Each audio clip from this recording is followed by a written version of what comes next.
Syrian forces backed up by Russia continuing to escalate attacks in western Syria as the U.S. announces a massive overhaul of its effort to train Syrian rebels to fight ISIS.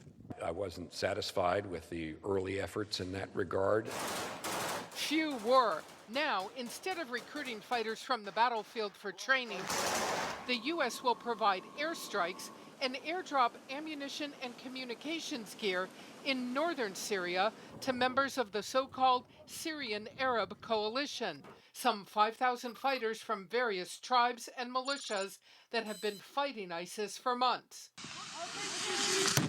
U.S. Special Operations Forces have worked already with the coalition and pressed the Pentagon for months to back them up.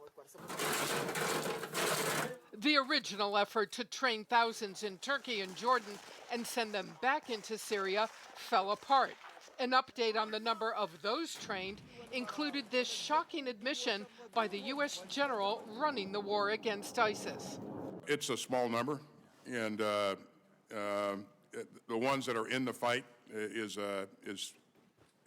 we're talking four or five. About 100 of those fighters remain in training, but the program is over.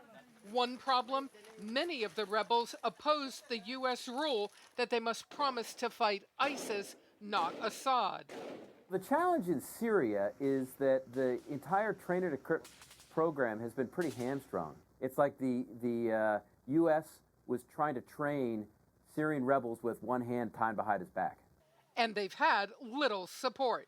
Not allowing U.S. Special Operations Forces to accompany rebels in Syria undermined the entire program.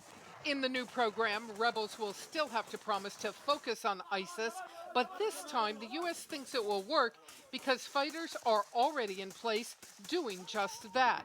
And the more they fight, the more air support and weapons the U.S. will give them. Of the rebels opposed the U.S. rule that they must promise to fight ISIS, not Assad.